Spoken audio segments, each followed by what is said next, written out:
A colleague has died in an accident. Immediately, my husband changed into his black suit and hurried off to the funeral home. His haste was out of the ordinary for just a colleague's funeral. Suspicious.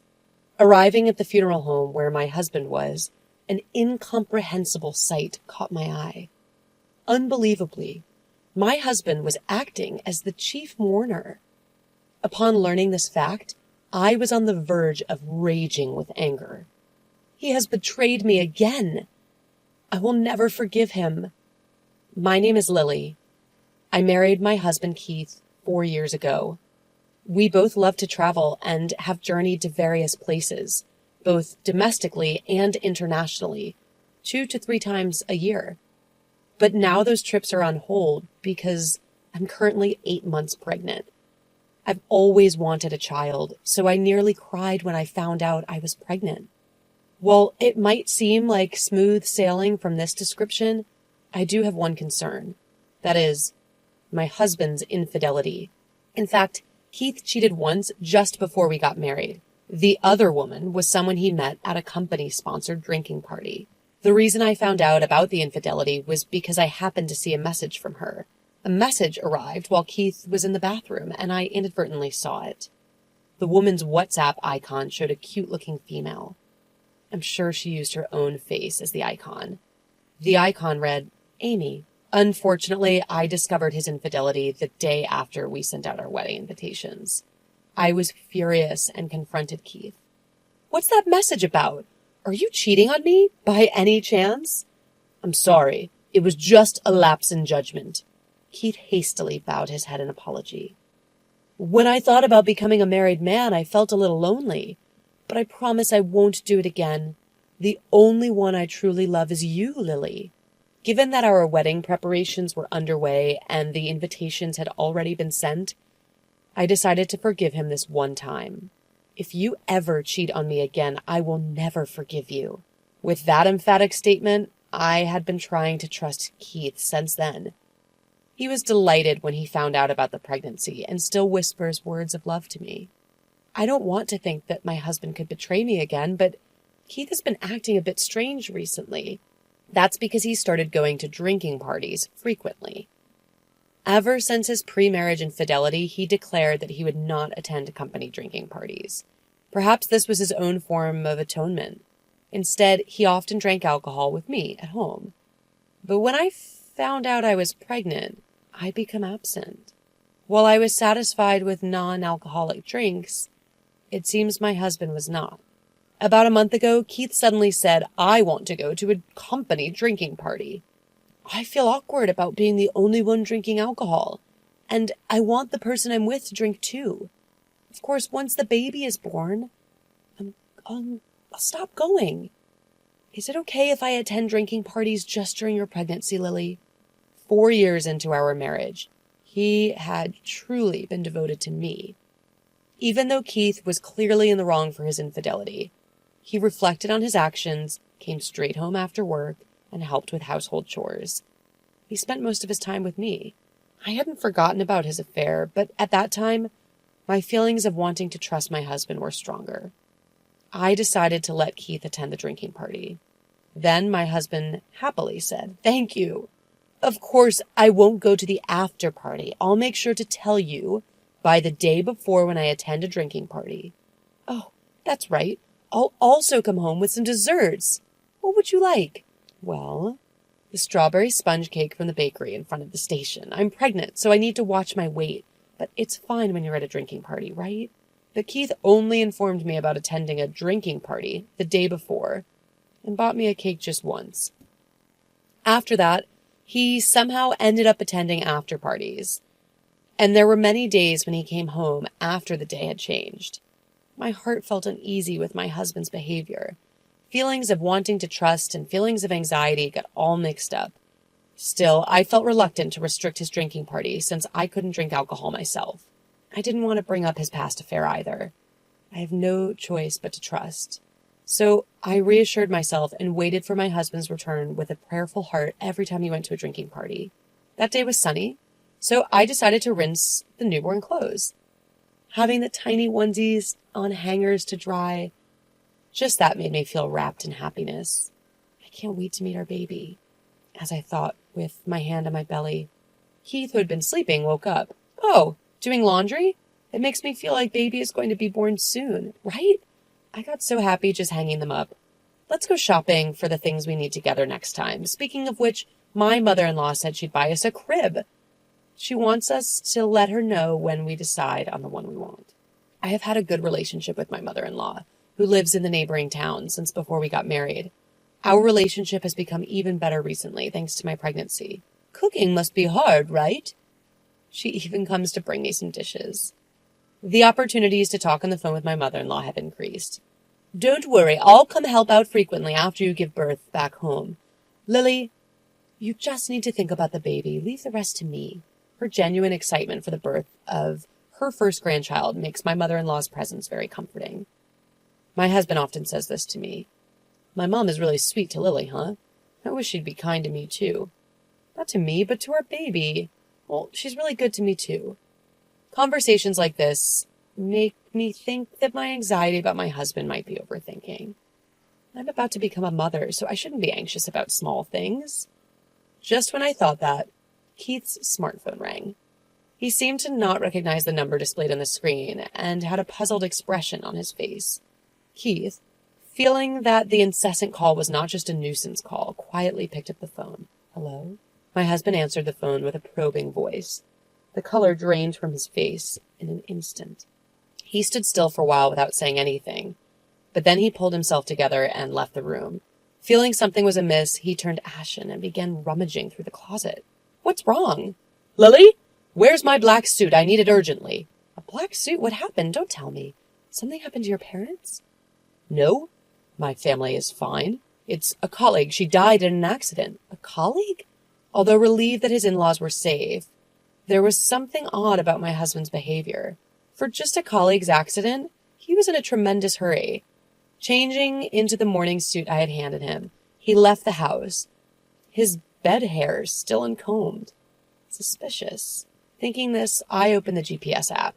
When we were traveling, we once lost each other, and since then we kept it just in case. Was he hailing a taxi? The pointer indicating my husband's location was rapidly moving away from our house. The place where the pointer stopped was a funeral home. Determined, I decided to head to the funeral home, praying that my suspicion was just a needless worry. Keith, sitting in the front row, where usually the main mourner sits, that seat would normally be occupied by the mourners, and that woman. I recognized the face in the portrait. In that woman, Keith had an affair with before our marriage. Her name, I think, Amy. Keith stood up and began to give a eulogy to the attendees. Unable to comprehend the situation unfolding before my eyes, I was frozen in place. I loved Amy with all my heart. I regret not having met her earlier. If I had met Amy before getting married, I wouldn't have married at all. We talked about being together someday, and just the other day my divorce was finalized. I am deeply regretful that it has come to this. The moment I heard this eulogy, I heard something snap inside of me. Divorce? Finalized? What is he talking about? Lying nonchalantly about being divorced at a funeral? How many times does he have to betray me for his satisfaction? I won't forgive him, never. I confronted Keith, who had just finished his eulogy. Noticing this, he widened his eyes in surprise. Lily? Why are you here? That's not the point. What's the meaning of this? Explain it clearly. I told you earlier, didn't I? A colleague died in an accident. As my husband's voice grew smaller, mine became louder. Why are you the one hosting at a colleague's funeral? You'll give a satisfactory explanation, won't you? That's well. I remember this woman's face, I can't forget it. She has an unpleasant memory. Why are you hosting for this woman? She's the one you had an affair with, isn't she? My voice drew attention of the attendees. Keith, desperate to control the situation, faced the interested gazes. Calm down, Lily. There's a reason for this. It's not the relationship you're thinking about, trust me. But I continued to press him. A good reason? Let's hear it.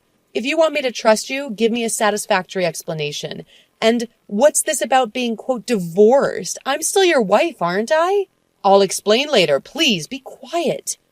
My husband gradually became irritated and eventually blamed me. There are people related to her here, don't you know? Isn't it rude? Arguing at a time like this, don't you feel embarrassed? Rude? Who's the one being rude here? You're the one lying to everyone. Look, everyone's watching. You're going to give an explanation that everyone else can accept, right? Explain why you said the divorce was finalized when you haven't even divorced me, your wife. Shut up. Just be quiet for a moment. If you want me to be quiet, then explain it right now. As Keith and I glared at each other, a woman approached and suddenly slapped him in the face. A loud smack sound reached our ears. What? Surprised by the sudden event, Keith let out a startled voice. The woman shot a sharp glance at my husband and raised her voice as much as I did. You despicable man! We were fools for believing in a man like you, both Amy and me. Tears flowed from her eyes as the woman screamed loudly. I thought she should have stayed away from a married man. But you said you'd divorce your wife and that you truly loved Amy, so I supported you. That's why I asked you to be the chief mourner this time. But this betrayal is just awful. This woman seemed to be Amy's coworker. She had heard that Keith and Amy had reconciled about a month ago, and they were seriously considering marriage, so she supported them. Amy, who had no family, seemed to have adored this woman like a sister. And yet, she couldn't stand the fact that Keith hadn't even discussed the divorce with me, his wife. Upon learning the truth, I was also furious. I was so angry with myself for believing in such a man. I should have never forgiven him back then. I should have thoroughly condemned him for cheating, even once. I glared at my husband. Didn't I say back then that I would never forgive you if you cheated again? Don't think I've forgotten. We're getting a divorce, and I expect proper compensation. Wait, please. It was just a moment of weakness. I had a drink outside after so long and let my guard down. Do you really think I can put up with being cheated on twice because of a moment of weakness? This time I absolutely won't forgive you. I'm divorcing you no matter what you say. After all, you wanted the divorce, right? If you had met Amy first, you wouldn't have married me, right? As I sent a challenging look, borrowing Keith's words from his eulogy, he nervously glanced around, sweat forming from his forehead. Well, I had to say that or things wouldn't have been settled. That's true, isn't it? I'm not even a family member, but I'm the chief mourner. I had to say something like that or nobody would have been satisfied. I had no choice but to lie. I didn't want to lie if I could help it. What a desperate excuse. He's truly a hopeless man. I pressed my husband further. You probably told Amy that you were serious about the future and lured her in, didn't you? That's why you were in this mess. Stop playing the victim. Yes, Amy is at fault for cheating, but you created this situation. This is all on you. You reap what you sow. It's Amy's fault for taking those words seriously. Most people wouldn't believe that, would they? At my husband's words, I lost it. Don't mess with me. What do you think people's lives are, you trash? Becoming single and start your life over from scratch? I'll tell your parents about this. I'll raise this child. A man like you doesn't deserve to be a father. No, I don't want that. I won't divorce you, Lily. I want to build a happy home with you and our child. Cut the crap. Who would want to be with you? If you thought like that, you wouldn't have cheated in the first place. How much do you have to ridicule people to be satisfied? You're the worst. Wait, please, Lily. I violently shook off Keith, who was trying to pull my arm forcibly, ripping his hand away. Lily, wait, Lily! I heard my husband's cries, but I didn't look back as I left the scene. I immediately headed to my in-laws' house, sharing everything that had transpired. Upon hearing this, my father-in-law and mother-in-law, livid, summed up Keith to their house. Keith's face was stern when he arrived. Ignoring his demeanor, my mother-in-law berated Keith. What on earth have you done, Keith? Cheating at a time like this? And for the second time, not only have you betrayed Lily, but you've also deceived the other woman. You're no longer a son to us. We're cutting ties with you. Following the irate mother-in-law, my father-in-law also raised his intimidating voice. You're never setting foot in this house again. You'll carry the weight of your sins for the rest of your life. But Dad, Mom! I gently patted Keith, who was crouching on the floor. Keith quickly lifted his face, his eyes pleading for help. Ignoring his plea, I handed him a piece of paper. What's this? Yeah, it's a divorce paper. You'll fill it out right here, right now. Your parents agree with the divorce. Now, please, write quickly. I don't have time. I have a lot to do, including moving and preparing for childbirth. Are you serious? Can you raise a child alone, Lily? At my husband's words, I could feel myself losing my temper. You're the one who did this. It's too late to worry now. I have no intention of letting a lowlife like you hold our child. I'll rely on my parents, and your parents have said they'll help too. I don't need your help. I'll raise this child to be a wonderful person. Perhaps because I yelled at him with such force, Keith reluctantly signed the divorce papers. The topic of alimony and child support also came up, and we decided he would pay a lump sum amount, 3 to 4 times the average. It seemed like I wouldn't have to worry about money for a while. Afterwards, Keith began working a night shift to pay off the debt he accumulated from the alimony. He was working day and night without any time to drink or date anyone.